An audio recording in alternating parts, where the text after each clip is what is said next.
Hello दोस्तों, मैं अनुदिन सोनी। स्वागत है आपका हरदा डिग्री कॉलेज के ऑफिशियल यूट्यूब चैनल में। दोस्तों, आज की वीडियो में नाउन जेंडर केस वाला जो सेक्शन हम पढ़ रहे थे, हमने एरर पार्ट 1 देखा था, है ना।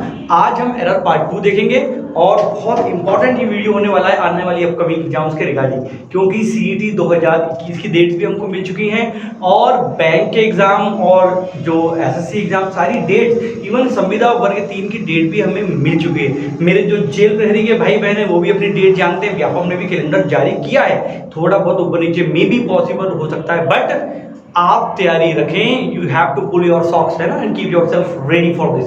ठीक है, तो शुरू करते हैं आज का वीडियो। और सबसे पहले आज का सुविचार। दोस्तों, जिंदगी दूसरों के अनुभवों से सीखने का नाम है।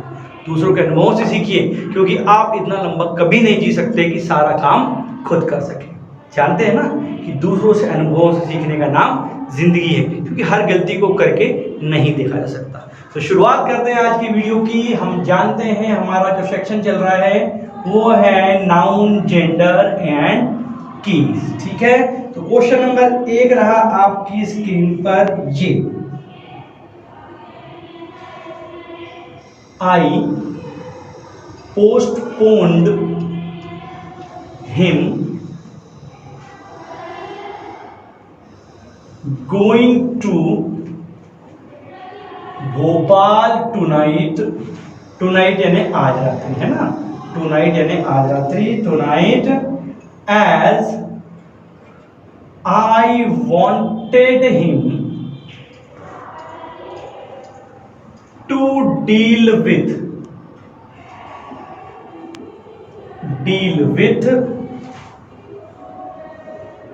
One of my major problems, है ना। अब यहाँ बहुत सारी सीखने वाली चीजें इस एरर में। बहुत मजेदार क्वेश्चन है। पहले आप इस क्वेश्चन को पढ़ लीजिए, ठीक है। इस क्वेश्चन को एक बार पढ़ लीजिए, फिर हम इसमें चर्चा करने वाले हैं आगे चलके। देखिए, पहले हम देखते हैं क्या लिखा है। आई पोस्टपोन्ड, आई यानी मैं, सब्जेक्ट, वर्ब की सेकेंड फॉर्म और ये हमारा object. Going to Bhopal tonight, मैंने उसका आज भोपाल जाना पोस्टपोन कर दिया। क्यों कर दिया भाई? एज, चूंकि आई वांटेड, पास्ट में है तो पास्ट में, ठीक है। हिम टू, मैं चाहता था कि वो, ये ऑब्जेक्टिव केस में, ठीक है। To deal with one of my major problems. One of के बाद क्या देखा था? नाउन होती है प्लूरल, तो ये है आपका प्रॉब्लम्स। ये भी क्या है? ठीक है, ठीक है। अब देखते हैं, देखने वाली बात क्या है। कल हमने देखा था कि जिरेंडियल केस के पहले पॉजेसिव केस होता है। यहाँ पर लिखा है हिम, जो कि एक ऑब्जेक्टिव केस प्रोनाउन है दोस्तों, तो पार्ट ए में है एरर। हिम की जगह क्या जाएगा? हिज। क्यों? क्योंकि मैंने उसका भोपाल जाना कैंसिल किया, क्योंकि मैं चाहता था कि वो मेरी कुछ मेजर प्रॉब्लम से निपटे। अब यहाँ एक प्रीपोजिशन फ्रेज आया है, फ्रेजल वर्ब आई है, डील विथ। दोस्तों, 2 वर्ड होते हैं। तो पहले आप स्क्रीनशॉट ले लें, फिर मैं दोनों डील विथ और डील इन आपको समझा देता हूँ, ठीक है ना। पहला क्वेश्चन आप स्क्रीनशॉट ले लीजिए। और यहाँ पर 2 महत्वपूर्ण चीजें मेरे को आपको बतानी है, जो कि बैंकिंग एस्पायरेंट्स के लिए विशेष रूप से इंपॉर्टेंट है। देखिए, 2 शब्द आते हैं, एक होता है डील इन और एक होता है डील विथ। यहाँ पर देखिए, एक वर्ब और एक प्रीपोजिशन का मिक्सअप होता है, ये कहलाता है प्रीपोजिशनल फ्रेज। इनका मीनिंग अलग होता है, ठीक है ना। अब यार, डील इन का मतलब होता है व्यापार करना, है ना। जैसे कि मैंने कहा, शी डील्स इन शुगर, मतलब वह शुगर यानी कि शक्कर का व्यापार करती है। अब डील में एस इसलिए लगाया है क्योंकि मैं बात कर रहा हूं प्रेजेंट सिंपल टेंस की। क्लियर हो गई? तो डील इन का मतलब होता है दोस्तों व्यापार करना। वहीं डील विथ, इसका मतलब क्या होता है? DEAL, डील विथ, इसका मतलब होता है निपटना या सामना करना, ठीक है ना। जैसे कि मैंने कहा, आई कांट डील विथ राशि, मैं राशि का सामना या राशि से नहीं निपट सकता। तो दोस्तों ध्यान रखना, ये फिलर्स में भी पूछा जाता है क्वेश्चन, और जो है एरर में भी ये पूछा जाता है, और पैसेजेस में भी कई बार यूज होता है ये फ्रेज। तो याद रखेंगे, डील विथ यानी निपटना और डील इन का मतलब होता है व्यापार करना। तो स्क्रीनशॉट ले लीजिए, चलते हैं हम आगे। अब देखिए, क्वेश्चन इसका कई बार मैंने देखा एग्जाम में, खास करके एसएससी और व्यापम में। जैसे कि मैंने कहा कि राहुल डील्स ब्लैंक गोल्ड, और ऑप्शन दे दिया इन विथ और ऑफ। ये बहुत अच्छा क्वेश्चन है। ऐसे क्वेश्चन खासकर मैंने एसएससी, सीजीएल और एमटीएस वाले एग्जाम्स में भी देखे हैं। ठीक है, अब आपको ध्यान रखना है क्योंकि गोल्ड की बात कर रहा है, मतलब इसका व्यापार करेगा, तो व्यापार करने के लिए क्या फ्रेज होता है? Deal in. क्लियर हो गई? ये फिक्स प्रीपोजिशन वाली बात भी हम समझ सकते। ठीक है, तो अगले क्वेश्चन की तरफ मूव करते हैं और अगला क्वेश्चन रहा आपकी व्हाइट बोर्ड स्क्रीन पर। ये क्या लिखा है? Delhi is water supply. Delhi की जो वाटर सप्लाई है, system is certainly as good as, उतना ही जितना अच्छा है जितना is expected। expect यानी क्या होता है? उम्मीद करना। expected in a capital town है ना, मतलब राजधानी के शहर के लिए जितना एक्सपेक्ट किया जाता है उतनी ही अच्छी। अब सबसे पहले कि मैं इसको आपको आंसर बताऊं, आप एक बार क्वेश्चन को पढ़ लीजिए, फिर हम चलते हैं आगे। आई होप पढ़ लिया होगा आपने। शुरू करते हैं। देखिए, सबसे पहला तरीका, Delhi water supply. Water supply noun, Delhi भी एक नाउन है, लिविंग थिंग की तरह यूज हो रही है, तो दिल्ली की वाटर सप्लाई क्या है? Water supply system. सही है। इज सर्टेनली, निश्चित रूप से, एज के बाद पॉजिटिव डिग्री आती है, आई है, उतनी ही अच्छी जितनी एक्सपेक्ट की जाती है इन अ कैपिटल टाउन, एक राजधानी शहर में। मतलब सेंटेंस में कोई भी एरर नहीं है। समझा कि ना? दिल्ली में अपॉस्ट्रोफी है, हम यहाँ पर किसी के नाम के साथ हमने पढ़ा हुआ है, लगाया जा सकता है। ठीक है ना? अब अगला वर्ड आया है यहाँ पर, एक चीज महत्वपूर्ण चीज आई है, एक्सपेक्ट, और ये होता है एक्सेप्ट। कई लोग जो है कंफ्यूज रहते हैं, है ना? और एक होता है एक्सपेक्ट। ठीक है ना? 3 वर्ड है आपके लिए। चलो पहले स्क्रीनशॉट ले लो, फिर मैं ऊपर समझा देता हूँ। ठीक है ना? मिटा देता हूँ इसको, स्क्रीनशॉट ले लिया होगा। आगे चलते हैं। यहाँ पर एक अच्छा वर्ड निकल के आया है, कई बार कंफ्यूजन होता है। पहला वर्ड है आपका एक्सपेक्ट, दूसरा एक्सेप्ट, और तीसरा क्या है? एक्सपेक्ट। ठीक है ना? तो ये 3 शब्द आपके लिए हैं, आपको मेरे ख्याल से समझ में आ गए होंगे। इनको एक बार पढ़िए, फिर हम समझते हैं कि इनका मतलब क्या होता है।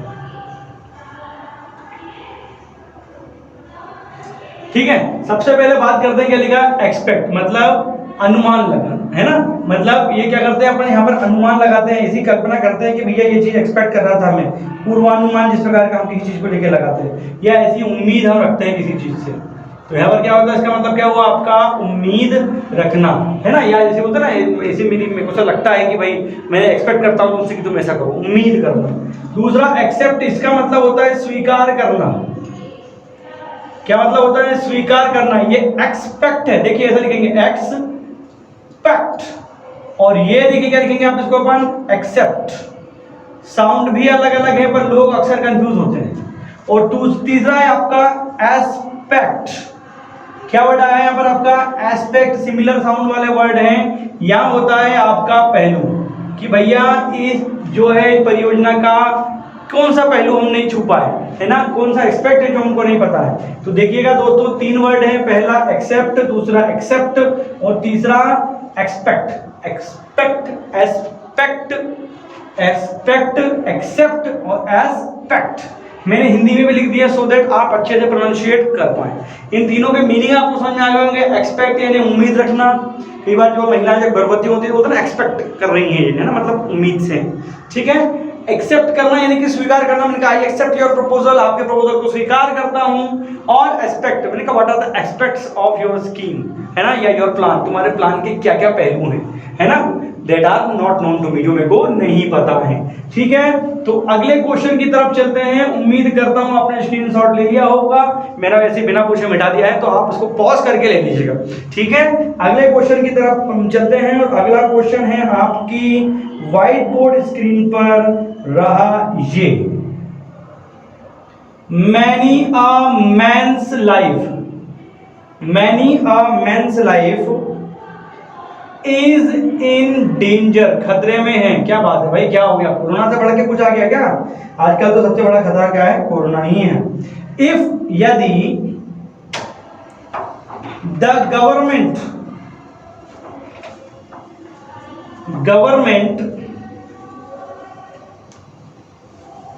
Does not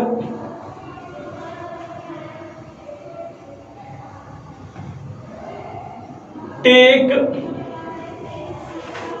any serious action to safeguard us. ये क्वेश्चन है, ठीक है। Many a man's life is in danger if the government does not take any serious action to safeguard us. ये क्वेश्चन देखिए, सबसे पहले आप इसको आप आराम से पढ़ लीजिए ताकि मैं आपको सॉल्व कर रहा हूं तो आपको समझ में भी ये चीज आ जाए, ठीक है। समझिए इसको, क्वेश्चन को पढ़ लीजिए और देखिए इसको सॉल्यूशन कैसे करना है। क्या बोल रहा है? मैनी अ मैन, कई एक आदमियों की, लाइफ यानी जिंदगी, इज यानी है, इन डेंजर खतरे में, ये आपका इडियम है, इन डेंजर, इन ट्रबल सुना होगा आप लोगों ने। कई बार आर्टिकल की एरर देती इन अ डेंजर बोल देता है, तो भाई साहब इन अ डेंजर नहीं होता, इन ट्रबल, इन डेंजर, ठीक है, ऐसा होता है। इफ द गवर्नमेंट, यदि सरकार, does not, subject singular, verb भी सिंगुलर, डज नॉट के बाद B1 आ गया, does not take any serious, negative था तो एनी लगा, सब नहीं आएगा, ये भी सही। एक्शन टू, एक्शन ले लेती है, सेफगार्ड यानी बचाने के लिए, किसको? हमें। ऑब्जेक्टिव केस में मतलब सेंटेंस क्या है?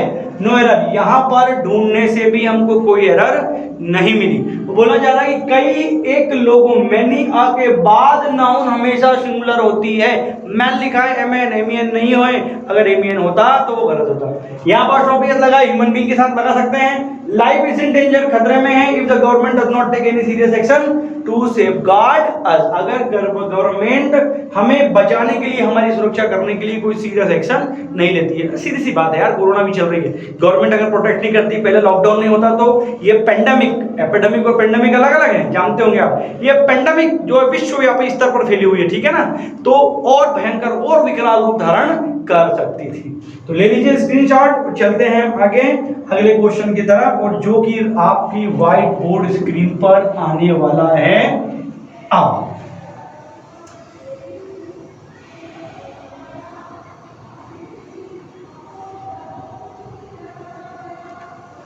क्या लिखा है यहाँ पर आपका? द ब्लाइंड्स लाइफ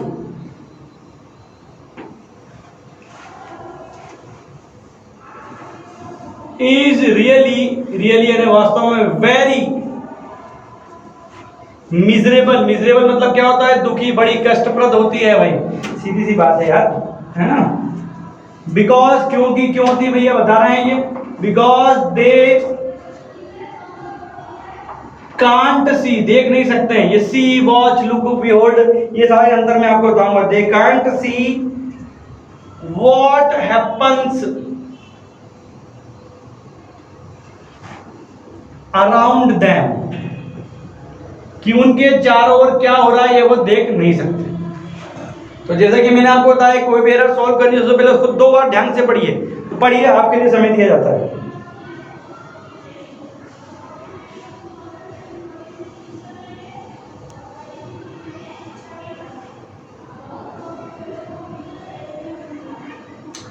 ठीक है, क्या लिखा है यहाँ पर? The blinds life is really very miserable, है ना, कि जो वेरी को थोड़ा दूर कर देता हूं, अलग से दिख जाए आपको, ठीक है ना। जो ब्लाइंड लोगों का जीवन रहता है बड़ा कष्टप्रद रहता है, बिकॉज, क्योंकि, they can't see what happens around them, around यानी चारों ओर, यहाँ वहां, उनके चारों ओर क्या होता है ना, क्या होता है। तो दोस्तों यहाँ पर द ब्लाइंड्स लाइफ नहीं आएगा, क्योंकि द के बाद जब भी एडजेक्टिव का यूज करते हैं पूरी कम्युनिटी का बोध कराने के लिए, जैसे कि द पुअर, तो पूरे पुअर जितने हो गए सब हैं, द ब्लाइंड बोल दिया तो जितने ब्लाइंड है सब बोल दिए हमने, ठीक है।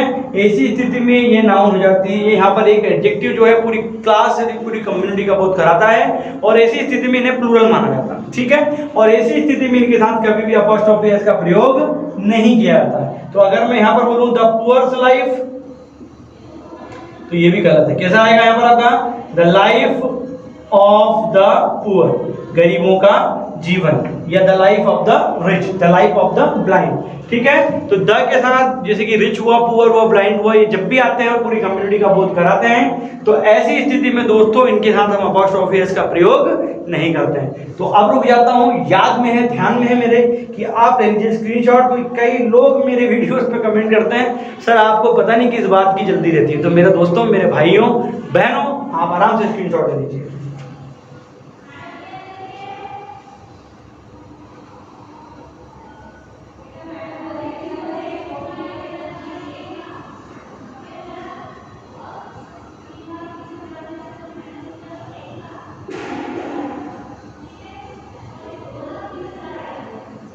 ले लिया? चलिए अगला क्वेश्चन देखते हैं। अगला क्वेश्चन आपकी व्हाइट बोर्ड स्क्रीन पर रहा है, ये देखिए कि I went to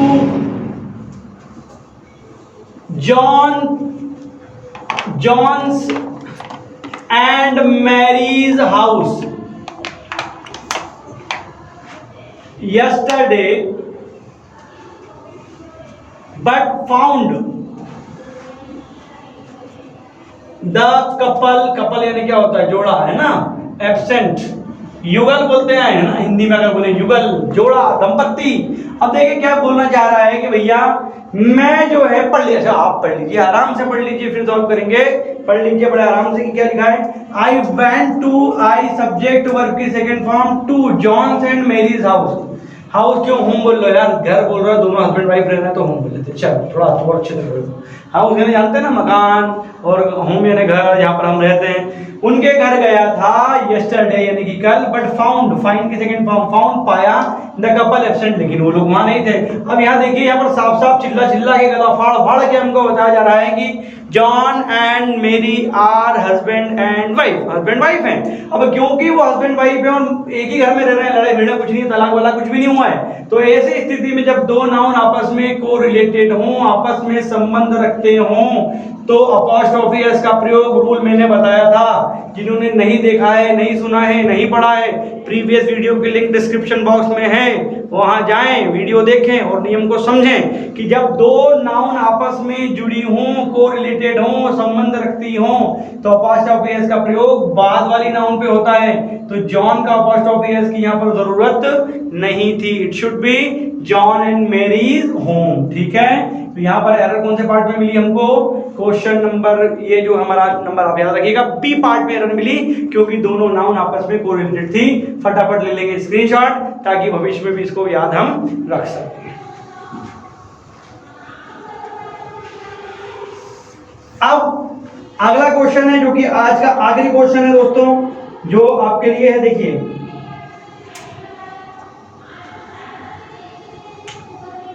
a ton's weight is too heavy for anyone to carry on his head। ये है आपका क्वेश्चन और यहां है आपका no error. A B C और ये डी, चार पार्टी। अब जरा ध्यान से समझिए इसको। मैं क्या बोल रहा हूं, टन्स वेट, यहाँ पर यूनिट आई, वजन मापने वाली इकाई। मैंने नियम बताया था कि जब भी वजन मापने वाली किसी इकाई के साथ अपॉस्ट्रोफी एस लगाना हो तो दोस्तों वहां वेट का होना जरूरी है। जैसे कि मैंने कहा टन्स वेट, और अगर मैं इसको ऐसा लिख देता ओनली ऑन कि भाई a ton, that was wrong, वो गलत था, दैट्स ट्रू, क्योंकि यहाँ पर वेट अवेलेबल है। तो ये तो सही हो गया। आगे चलें, अ टन्स वेट इज, ठीक है, टू के बाद हैवी लिखा हुआ है। टू का मतलब होता है मोर देन इनफ, ये एक एडवर्ब है, उतना जितना कि नहीं होना चाहिए। तो ये आ गया आपका अ टन्स वेट के साथ हो गया टू हैवी, अनप्लीजेंट एडजेक्टिव सही है। उतना जितना कि नहीं होना चाहिए, इतना भारी होता है। फॉर एनीवन, किसी के लिए भी। टू कैरी ऑन यानी कि उठाना, हिज। अब देखो जेंडर पता नहीं है तो मेल मानते हैं, ये मैं आपको बता चुका हूं। To carry on his head, अपने सिर पे, मतलब 1 टन का वजन किसी के लिए भी इतना भारी है कि अपने सिर पे नहीं उठा सके। तो दोस्तों सेंटेंस में एरर नहीं मिली है, तो this sentence has no error. Clear? This is error proof sentence. तो ये था हमारा पूरा चैप्टर नाउन जेंडर केस का। यहाँ पर नाउन की definition, gender types, noun types, cases types, uses of apostrophe S और स्पेशल रूल सारी चीजें पढ़ी हैं। अगर आपको समझ में आई हैं, अच्छी लगी हैं, तो दोस्तों वीडियो मोटिवेट कैसे करें आप जानते हैं। वीडियो को लाइक करें, चैनल को सब्सक्राइब करें और शेयर जरूर कर दें आपके दोस्तों के साथ। पढ़ते रहिए। बहुत जल्द मतलब अगले वीडियो में मैं नाउन की जो सिंगुलर और प्लूरल वाले रूल्स हैं आपकी डिमांड पे, जो कि क्वेश्चन जेल प्रहरी में खास करके और एसएससी में पूछे जाते हैं, वो आपके लिए लेके आने वाला हूं। तो जुड़े रहिए हमारे चैनल से। मैथ्स और इंग्लिश के अच्छे वीडियो आपके लिए मिलते रहते हैं। मैथ्स हमारे जयंत शर्मा सर के द्वारा और इंग्लिश मेरे द्वारा पढ़ाई जा रही है। तो हरदा डिग्री कॉलेज के ऑफिशियल यूट्यूब को सब्सक्राइब करें, पढ़ते रहिए, सुरक्षित रहिए।